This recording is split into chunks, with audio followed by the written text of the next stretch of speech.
काहे के लिए बोल रहे हो?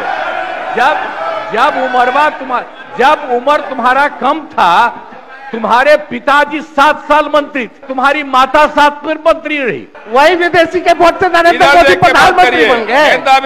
वही विदेशी वोट से नरेंद्र मोदी जी प्रधानमंत्री बन गए। ये गलत बात है। बढ़िया वीरेंद्र जी निकाल बाहर करेंगे आपको हम, अगर आप मना करिए तो निकाल बाहर करेंगे हम। अरे छोड़ो ना, जाके चुनाव लड़ोगे, सबको अधिकार है चुनाव लड़ने का।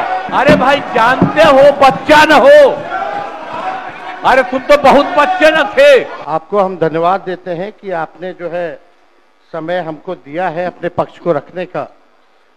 अच्छा होता कि एसआईआर के विषय में सभी दल को जो है एक एक बार इस लोकतंत्र के मंदिर में लोकतंत्र को बचाने के लिए अपनी बात को रखने का मौका मिलता था। अध्यक्ष महोदय, लालू जी कहते हैं वोट का राज मतलब छोट का राज। संविधान में हम सब लोगों को ये अधिकार मिला है कि जो भी व्यक्ति 18 साल का अगर हो जाए तो उसको एक वोट देने का अधिकार है, चाहे कितना अमीर से अमीर व्यक्ति हो या शक्तिशाली व्यक्ति हो या अंतिम पैदान पे खड़ा हमारा व्यक्ति हो। इस संविधान ने सबको इक्वल पावर दिया है, समान अधिकार दिया है। और आप जानते हैं महोदय कि हमारे एसआईआर जो प्रक्रिया हो रही है, हमको इसका विरोध नहीं है, एसआईआर का विरोध नहीं करते, लेकिन जो प्रक्रिया, जो पारदर्शिता होनी चाहिए, ईमानदारी से निष्पक्ष होकर के चुनाव आयोग को काम करना चाहिए था, वो ये काम नहीं कर रही। इसका हम इस सदन में हम खंडन करते हैं और ये सच्चाई है महोदय। मतलब चुनाव आयोग का ये कहना है कि हम जो है कंप्लेंट मिला कि बाहरी वोटर आ गए हैं या बाहर के अंदर आ गए हैं, ये उनके न्यूज के सूत्रों से मिला। शर्म की बात है कि अभी भी इतना बड़ा ड्राइव एसआईआर का चल रहा है और इलेक्शन कमिश्नर अब तक जो है प्रेस कॉन्फ्रेंस करके अपने पक्ष को नहीं रखे हैं और सूत्रों से खबर मिलती रही है।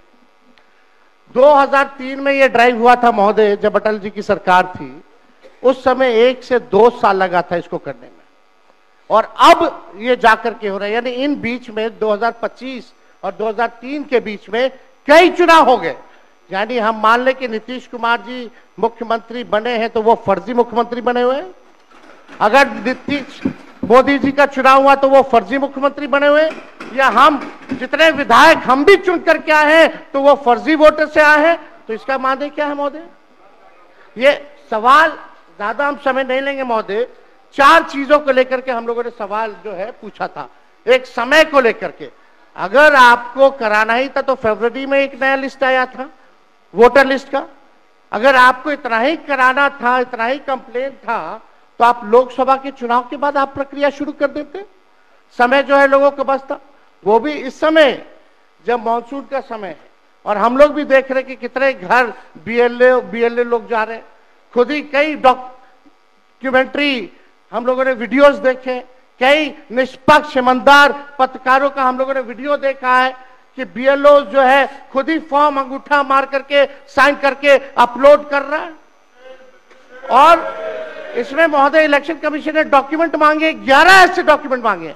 पहले बता दें, डॉक्यूमेंट के मामले में चाहे मैट्रिक का हो, चाहे बर्थ सर्टिफिकेट हो, डेथ सर्टिफिकेट हो, बिहार सबसे फिसड्डी राज्य है डॉक्यूमेंट के मामले में। मात्र 2.3% जो है बिहार के लोगों के पास वो डॉक्यूमेंट है महोदय। फिर भी वो 11 ऐसा डॉक्यूमेंट मांगा जा रहा है जो गरीब के पास ही नहीं है महोदय। क्यों नहीं आधार को जोड़ा गया? आप इलेक्शन कमीशन ने आधार को लिंक किया था वोटर आईडी से ताकि डुप्लीकेसी ना हो महोदय। क्यों नहीं राशन कार्ड इंक्लूड किया जाता है? क्यों नहीं मनरेगा कार्ड यूज करने के लिए अनुमति दी गई? बल्कि ये बात सुप्रीम कोर्ट में भी मामला चल रहा है। सुप्रीम कोर्ट ने चुनाव आयोग को फटकार लगाते हुए सलाह दी कि आप आधार कार्ड यूज कीजिए, आप राशन कार्ड जो है आप इस्तेमाल करने का काम कीजिए। लेकिन इलेक्शन कमीशन सुप्रीम कोर्ट के फटकार और सलाह के बाद भी खुल के सामने आके अपनी बात को नहीं रखा। 4.5 करोड़ लोग महोदय, एक मिनट, वहां से आप मोबाइल का इस्तेमाल नहीं कर सकते। पत्रकार दीर्घा से मेरा निवेदन है, आप वहां से ना तो फोटो खींच सकते हैं और ना वहां से आप वीडियो बना सकते हैं। कृपया ऐसा नहीं करिए। अध्यक्ष महोदय, हम तो अपना वीडियो लेकर के डलवा सकते हैं। आप बोलिए ना। हम तो निकलवा ही सकते हैं। नहीं, तो यहाँ टेलीकास्ट हो ही रहा है ना, यहाँ तो टेलीकास्ट हो रहा है, लेकिन वहाँ पत्रकार दीर्घा में अनुमति नहीं है। सब लोग इसका पालन करिए।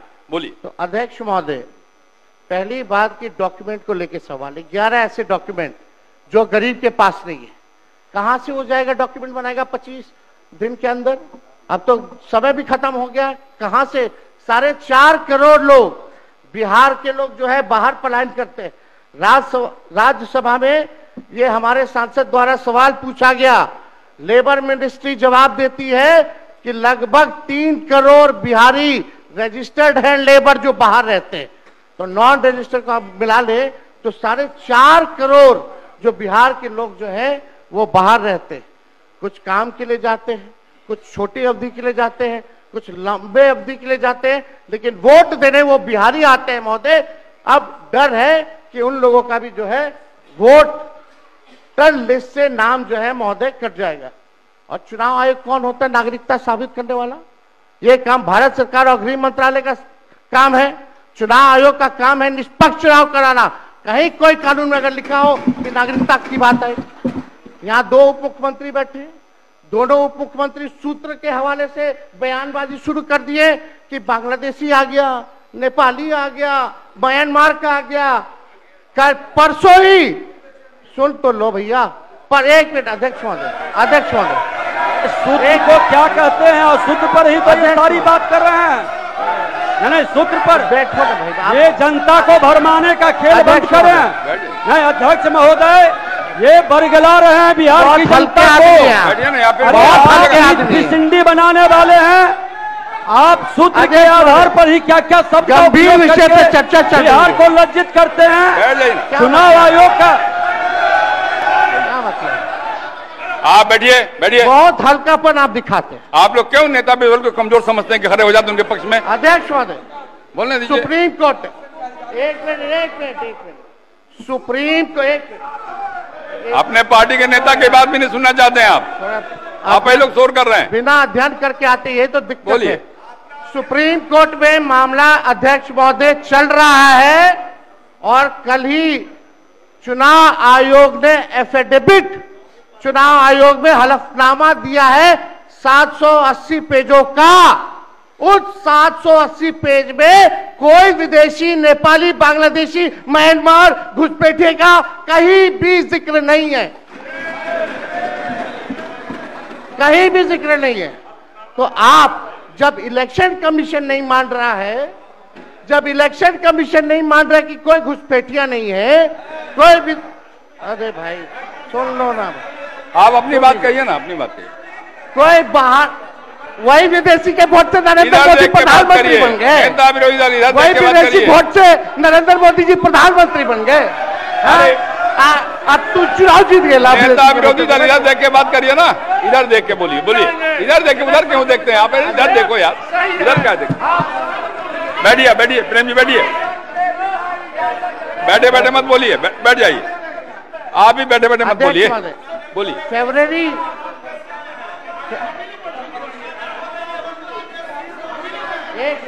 एक नेता बोल रहे हैं, आपके नेता। एक मिनट अध्यक्ष महोदय, अभी दूध का दूध, पानी का पानी हम कर देते हैं। अभी सुनो भाई, बीजेपी के 52,986 पंजीकृत बीएलए ने कभी भी विदेशी नागरिकों के मामले चुनाव आयोग के सामने नहीं उठाए। बीएलए आपको जो इस संबंध में कहना कहिए ना, ये आरोप प्रत्यारोप का जगह नहीं भैया।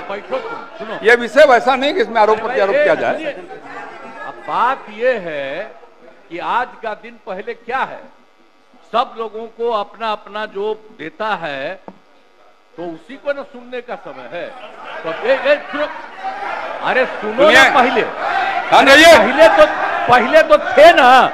ये तरीका होगा तो नहीं होगा बोलने के लिए, किसी को दिया जाएगा। अब बात ही बोल रहा है। अरे काहे के लिए बोल रहे हो? जब उमरवा जब उम्र तुम्हारा कम था, तुम्हारे पिताजी 7 साल मंत्री थे और उसके बाद तुम्हारी माता 7 फिर मंत्री रही, आज तुम मुख्यमंत्री रहे। और उसके बाद क्या उस समय की स्थिति है? अगर चाहोगे तो पहले क्या था और उसके बाद से जब 20 साल हुआ, हम तो 9 महीना नहीं भी रहे, हमने दूसरे को दे दिया और सारा का सारा बीच में 1.5 साल आप लोगों को भी किया, लेकिन आप लोग भी ठीक नहीं कर रहे थे तो छोड़ दिया। अब हम लोग जो साथ में रहे शुरू से, अब उन्हीं के साथ सब दिन रहेंगे। अभी सब जो बोलते रहता है, आप बताइए, तो जब भी इन लोगों का कोई काम आता है, आई बोलते हैं तो इन लोगों के हित में हम काम करते हैं। तो ये सब काम सुनिए, अरे ये सब चीज बोलने का क्या मतलब है? अरे आप तो आज तो तीसरा दिन है, 2 ही दिन और 3 ही दिन है, इसके बाद तो चुनाव होने वाला है। तो चुनाव होगा तो पूरे देश के लोग सोचेंगे कि क्या करना है, और हम लोगों ने कितना काम शुरू से किया है। क्या था वो ये बजट? अरे सुनो, हम बता रहे हैं, सुनो। अरे पहले का बजट आपका क्या था और कितना ज्यादा हम लोगों ने सबके लिए किया है? आज 3 लाख से भी ज्यादा। और केंद्र सरकार ने भी, सुनिए, केंद्र सरकार ने भी काफी मदद कर रही है और मिलकर के बिहार में जो चीज की कोई कमी थी, हम लोग चारों तरफ घूम करके देखे हैं और जहां कोई कमी थी उसको भी कर दिया और एक एक काम हम लोग कर रहे हैं हर दिन के लिए। जब भी कहीं जरूरत रही वो काम किए। तो अब मामला है कि चुनाव लड़ना है तो भाई चुनाव लड़िए, और चुनाव लड़ने में अंड बंड जितना बोलना है बोलते रहिए। लेकिन आप एक बात हम कहते हैं, अरे 2-3 वो महिला है, अभी बताओ कि पहले कोई महिला को कुछ दिया था? कोई महिला को दिए थे? अरे हम ही ने 50% किया, बैठो ना कुछ किया। अरे इसकी माता थी तो उसी पर ना बोल रहे हो?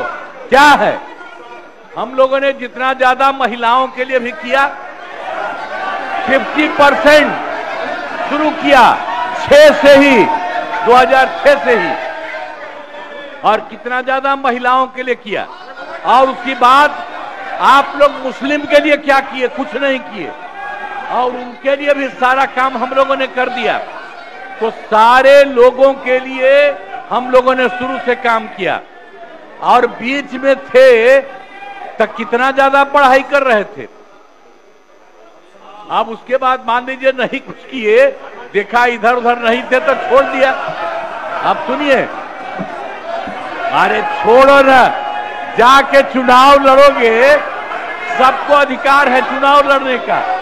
लेकिन हम लोगों ने जितना काम किया है और उसी को लेकर के सब जगह चुनाव में जाएंगे और एक एक बात बता देंगे। और पहले कुछ था, अरे भाई जानते हो बच्चा न हो, अरे तुम तो बहुत बच्चे न थे।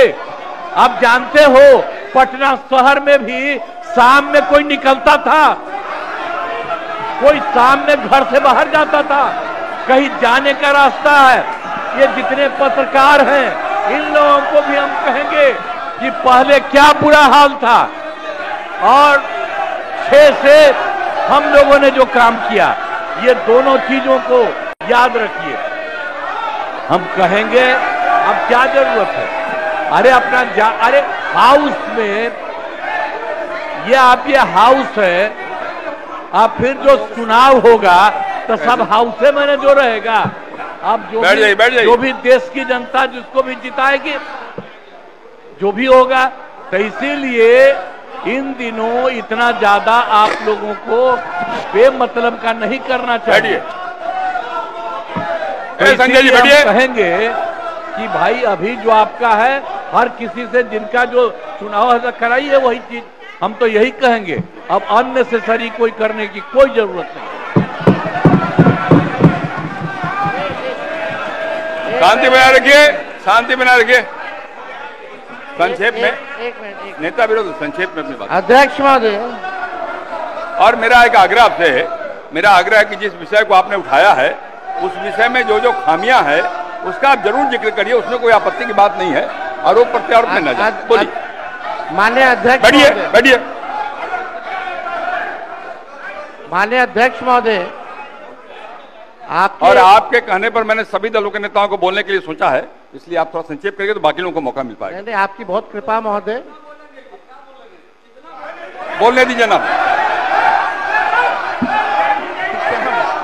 आप बैठिए बैठिए।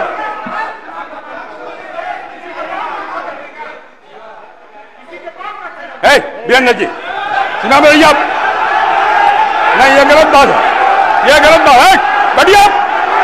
वीरेंद्र जी निकाल बाहर करेंगे आपको हम, अगर आप मना करिए तो निकाल बाहर करेंगे हम। ये तरीका नहीं है, ये तरीका हो सकता है क्या? ये कौन तरीका हो सकता है? सीमा में रहिए, ये कौन तरीका हो गया यार? ये कौन तरीका बताइए आप? अरे बैठ नहीं तो मैं छोड़ देता हूँ, मैं बंद करता हूँ। नहीं ये कैसे हो सकता है बताइए आप, क्या तरीका है ये? वो क्या बोल रहे हैं? ये क्या बोला इन्होंने? ये कोई बात नहीं, ये तो ये नहीं हो सकता। बैठ लो। अरे मैं ये क्या बोलती है बताइए अभी? आप क्षमा मांगे पर नहीं, क्षमा मंगवाइए। नेता विरोधी क्षमा मंगवाइए तब होगा, नहीं तो हाउस नहीं चलेगा।